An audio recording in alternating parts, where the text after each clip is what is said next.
Excision is a movie about the average teenage girl experience, and definitely a real-life representation of what goes on inside their minds. Because when girls say it's what's inside that matters the most, what they're really talking about is the various different shades of purple the spleen consists of, and what it might taste like. The movie begins with a teenage girl named Pauline looking at a version of herself bleeding from multiple orifices and enjoying it in a way that would suggest that she's highly fond of what she's seeing, opposed to most other rational people's reactions of highly not enjoying what they're seeing. She then wakes up from her very real, non-concerning dream after having blood spat all over herself, by herself, and is faced with the unfortunate reality that she is not indeed bleeding from every possible hole in her body, because unfortunately for her, she's not quite cool enough for rectal bleeding. We then see her dad, that one guy from Hostel 2, and the literal voice of Hercules, as he's being called disgusted by his wife for urinating all over the toilet seat, when in reality he should have urinated all over her. That'll show her. We then see Pauline's younger sister Grace, being a member of her modern family, as we learn that she suffers from cystic fibrosis and has to rely on a machine to help her breathe properly, because she's greedy and is hoarding all of the oxygen for herself. It then cuts to Pauline in sex ed class, as she casually asks in front of everyone, can you catch an STD by sleeping with a corpse? Very much coming across like the type of person who would very much like to sleep with a corpse. She prefers her men a little stiff down there. Are you happy to see me, or is that rigor mortis setting in? After coming across like a very normal teenage girl, very much not interested in the copulation of corpses, we then see her at lunch, as this charismatic, charming Pauline does her very best job at making friends, as she hears another girl, Natalie, making fun of her boyfriend Adam behind his back for not being able to perform. So Pauline, being Pauline, casually blurting it out and telling him right as he walks over to them, because keeping secrets is rude, and erectile dysfunction is something to be shared. Must be the lack of rigor mortis. We then see that her parents are acutely aware of Pauline's various quirks, and have decided to get her some help. But instead of sending her to a well-trained psychologist, more than capable of stepping in for some early-stage intervention, like the incredibly smart and rational parents that they are, they send her to see a reverend to pray the autism away. A reverend that just so happens to be played by John Waters, the John Waters known for the critically acclaimed Christian value movie, Pink Flamingos, a movie that I'd definitely love to cover at some point. And later that night, due to the fact that she's not a young prepubescent boy, she makes it home unscathed and proceeds to pray to a god that she doesn't believe in, to warn him that she's going to have premarital sex. Because if he isn't real, then no harm done.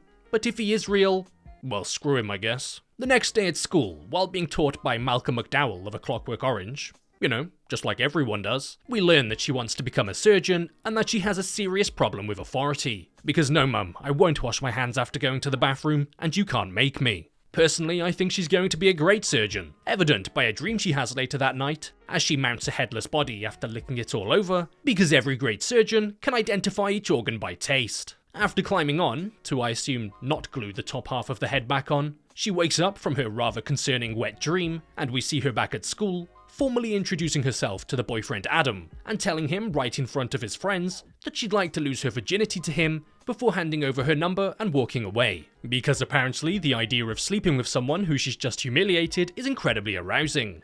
Women, am I right? Why would you want to lose something? You're just gonna have to get up and find it again later. You'll never catch me slipping. Pauline then proceeds to tell her younger sister Grace, who is very much obviously a child, that she plans to lose her virginity soon, but plans to do it while on her period, because I guess it saves money on lube. She then pierces her own nose, which actually seems like the most mentally stable thing she does for the entire movie, before continuing to do one of the least mentally stable things she does the entire movie, while dreaming about being in a bathtub full of blood, while surrounded by a group of half-naked women.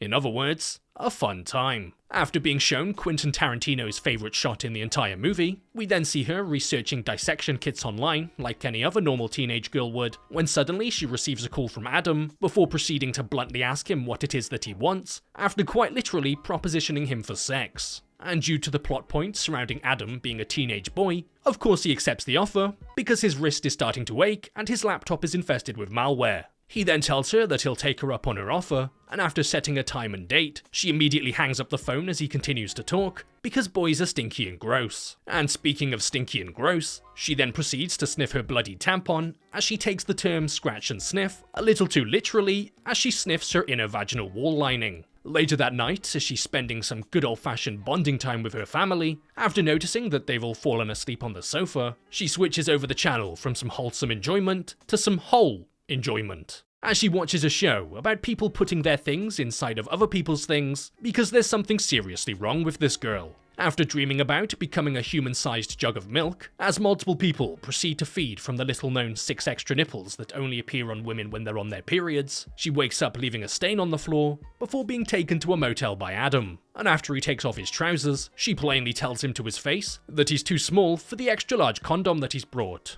Nah bro, it's just chilly in here. They then go through with the deed, as Pauline begins to fantasize about generic romantic situations, like choking your partner to death and covering them in blood, before telling him to go down for a little taste test, where he suddenly swears that he can taste pennies. After running to the bathroom and looking like a toddler who's just found their mum's lipstick, he acts as if his own body isn't full of blood, and drops her off at home as she smugly stares at him, like someone who didn't just perform an impromptu oral blood transfusion, where he tells her to get away from his car. You wouldn't want to get any blood on it. She does another little prayer to God, telling him that she doesn't want to have a baby, despite half of what's required to make one still being stuck between Adam's teeth, before dreaming about pulling a fetus out of herself and having someone put it in the baby oven, because you never quite know when you'll want a little snack. We then see her in school the next day, bypassing America's ludicrously priced healthcare system, as she gives herself an STD test right in front of Adam's girlfriend to assert maximum dominance, before walking up to both her and Adam at lunch, and asking her if she has any STDs, because she sits next to her in class, and that would be gross.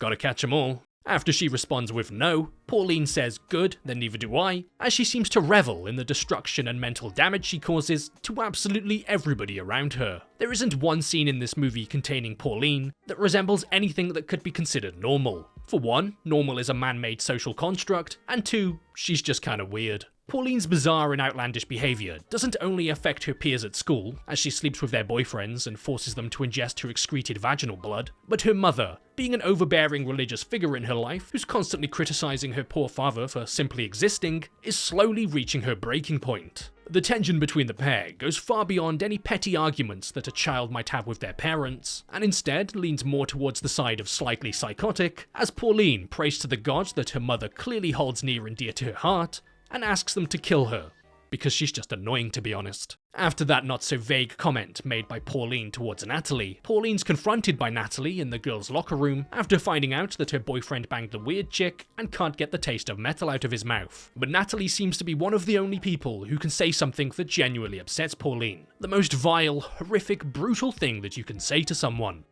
You have small boobs. In retaliation to Natalie's cruel, unwanted comments that quite frankly came out of absolutely nowhere, Pauline aims to rectify the small-breasted problem by performing a belly button surgery on herself, because who am I to dare question her methods? We then find out a little piece of information that may help explain Pauline's, condition. While she was a child, she attempted to see that if her mortal vessel of a body was capable of consuming oxygen while underneath the water. Spoiler alert, it wasn't. But luckily for her, her father just happened to be there amidst the events of Hostel 2 as he was having fun killing poor people for entertainment, and saved her by performing mouth-to-mouth. And after saving his little girl from dying, we see how he's immediately chastised by his clearly insecure and overbearing wife for doing so because he had a cold sore on his lip.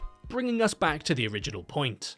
Herpes has given her brain rot. And just like any angsty, herpes-ridden teen would do, Pauline decides to sneak a bottle of Epicac into school, to swig in the bathroom in the middle of class, to play the absolutely hilarious prank known as puke all over the girl next to her. After her absolutely hilarious escapade is over, she's sent home from school for conducting biological warfare, and her mother finds out that she took the bottle. So once confronted, Pauline admits that she only did it because she wanted to get out of going to cotillion. Cotillion being an 18th century French dance done in 21st century America, where people cosplay as old-timey French, reminiscing about the good old times. Like when women were second-class citizens. Being forced to go, due to the unfortunate circumstances of God not killing her mother, Pauline uses the opportunity to talk to a younger, self-conscious girl, and decides to make her feel a bit better about herself by asking if she's ever considered getting any work done, when the only work a person that age should be contemplating doing is their homework. But after being asked to dance by a younger boy, she decides that a good way to have a bit of good old-fashioned fun would be to forcefully infect this young kid with a lifelong affliction of herpes, because Pauline really knows how to have a good time. And by a good time, I mean skipping school to learn about the absolutely riveting science behind lung disorders, as she desperately wants to save her little sister Grace, the only person in the movie that she's shown even the slightest amount of compassion for. followed by her mother slapping her across the face after finding out she skipped school, before feeding her a plate full of ham and pineapple to really set in the fact that she hates her. Pauline impulsively throws the food at her mother for trying to poison her, before overhearing her mother later that evening as she tells her husband that she wants Pauline out of the house as it's absolutely impossible to love her. That's what you get for trying to serve ham and pineapple. The next day, after quite literally hearing her mother say that she doesn't love her anymore, she decides to go and deal with it, like how any other well-adjusted, mentally stable teenage girl would. She picks up a dying bird off the street and turns its internal organs into external organs. And after having a nice relaxing dissection session, she decides to lick the bird's blood directly off her hands, because it'd be rude to waste it. She then dreams about putting both of her hands into a sliced open cadaver to pull out her own alive head, bringing a whole new meaning to dreaming about getting some head. The next day, after overhearing voices coming from outside of her house, and not inside of her own head for once, Pauline and the rest of her family find that someone has spray painted insults all over the side of her house, as well as toilet paper being thrown all over the trees, as they're actually environmentalists and just wanted the paper to return to its original form. Pauline, on the other side of something hateful being done for once, storms her way into school, knocks Adam to the floor, and proceeds to immediately smash Natalie's head into her locker due to her art skills being absolutely abysmal. After unsurprisingly getting suspended after trying to inspect the contents of Natalie's skull, Pauline attempts to self-diagnose herself with borderline personality disorder, as apparently she's an avid user of TikTok. After being called delusional by both of her parents for the thought of her wanting to become a doctor, with them being incredibly loving and supportive and telling her that she won't even be able to hold down a fast food job, she imagines herself surrounded by people praising her as she wears a necklace of human organs because her ADHD is so bad that she can't even be scolded without imagining something containing various different pieces of human viscera. And later in the evening, after overhearing her parents talking about how Grace's condition is worsening, Pauline apologizes to them for the way that she's been acting, and that she's going to do something that's going to make them proud. After waking up smiling, due to the incredibly funny dream consisting of removing various people's organs and sewing them back up, her mother leaves that evening to go for a dinner, giving Pauline the opportunity to dose her father's tea and render him unconscious. She then approaches the neighbor girl, someone who doesn't like Pauline very much due to her, let's just say, personality, before inviting her over to jump rope, as she tells her that she wants to become friends. But as she walks into her backyard, Pauline violently makes her smell this rag for some reason, because I guess it really does just smell that good. After the neighbor is unconscious, she then does the same to her little sister Grace, because there's enough to go around for everyone. After both of the girls have been secured, Pauline proceeds to shave off all of her own hair, because who really needs it anyway? With Dad unconscious, 2 patients ready, and Pauline being bald for some reason, she begins to slice open both of the young girls and begins performing an at-home lung transplant. In other words, a really big mess. After seeing the organs being removed and transplanted into Grace, we then see her mother return home from her dinner and walk right into the garage looking for her to find out that she's about to save an awful lot of money on ridiculous medical expenses. Pauline has conducted the lung transplant, but no one has survived the operation. Considering that Pauline has absolutely no medical expertise whatsoever, and is also kinda crazy in the head. The only surgery she'd performed beforehand was the surgery on the bird, a surgery that was unsuccessful, and a surgery that saw her licking her own fingers afterwards for that finger-licking goodness. So with both of the girls being dead, and Pauline's mother and father undoubtedly being scarred for the rest of their life, the movie comes to its end with the 2 women beginning to cry loudly into each other's arms, as it seems that more than likely, Pauline has come to realise the full extent of what she's just done, as well as everyone else coming to realise that we've got some awesome merch worth checking out. So before this video comes to an end, I'd like to just give a massive shout out to all of the YouTube members and patrons, the people who every month continue to support the channel, despite YouTube making it apparently obvious that they're not really fond of the type of content I make. But as well as just generally supporting what I do, if you become a YouTube member or a patron, you also get a few extra bonuses as well, like being granted access to the private Discord server, where you then get access to uncensored versions of all videos going forward. So starting off with this week's new YouTube members, a massive thank you to Samuel Fontaine, Yeet the God, Winma, Metalman Extreme, Coco Master 1934, Scion the Dreadwing, Ryan Scroback, Darren Landon, Jeffrey Nanton, Crovicia, Dion Boehm, Freelix, Ryan Sane, Thumbiz, Michael Crawford, Bren Powley, Gualberto Carrion, Benjamin DX Gamer, Got a Blast, Rogue Fueled, Dr. Venom, Christina Felbinger, Angie Williams, Marcelo Rodrigo, Wern Hermans, Robert Belts, Prod by Netty, Arya, Prevail Sims, Kratex, DMS, Wayne, Mike Shootum, Philosapian, Tyler O'Neill, SEAL Team 6, Bob Mob, Sarthak Dash, Ethan Shannon, Rion the Crow, Orgolycus, Isamidad, Dorak, Dender64, Ludwingardium Leviosa, X2 Ruby 69, Ogpog, Ryan Donegan, The Spanky Bros, B4 Still, Matthew Labrie Marlu, I'm gonna put some dirt, David, Janelli Franco, Omar Flores, Brian Tobin, Austin Keller, Dux, Scrum, Squiddy HM, Wee Wee, Blanquet, Haley, Ogrim Wolfo, Insano1, CB, Tiernum, Mario Medina, Ben Dover, and Daniel Ruby. Heading over to this week's new Patreon signups, a massive thank you to Kay Roberts, James, Stephen Johnson, Nathan Scott Redmond, Kamari Adams, Ariana Cotterell, Daryl Humphrey, Crappy Digital Artist, Ben Locke, Ankara, Andrew Iverson, Samuel Hill, Lube, Sir LRA, Nicole Regista, Sam Wallace, Haley Rancourt, Mark Fagans, David McPherson, Naomi Corson, Ilea Clemens, E. K. White, Kobe Rob, Latua, Renato Hernandez, Ewan McNeil, Erin Demko, Geometry 001, Dominic Radell, Jody, Ryan Spivey, Aquiline Kane, Paige Garcia, Io, Cadicius, Emily Grasso, Tals Azu, Jant77, Lil Puddin, Kesley Giot, Zephy Res, Chris Barrow, Steve, Daniel Terrell, Thickboy28, Lucky D, Kesley Thompson, House, Dredditor, Emmanuel Ussi Bonsu, Luke Evans, Sol Taylor, Maze3825, Brono Dragonfly, Safai, Celeste Santo, Luca, Kaya Lorden, Brute Lingers, The Reverend, Christina V,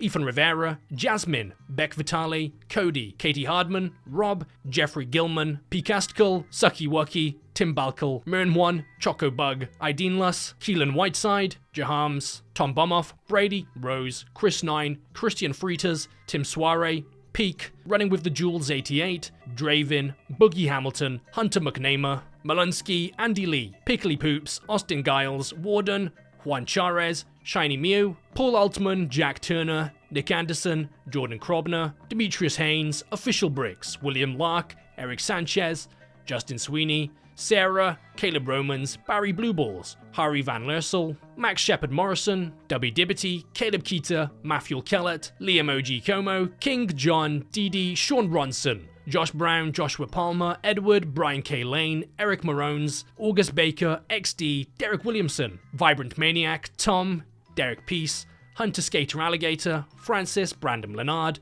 Ignis, Alex, Cameron Martin, Kyle Laffler, Liz Robe, M. Ferrari, and Iris, Honey and Nana. So once again, a massive thank you to all of the YouTube members and patrons, and a huge shout out to everyone else for watching.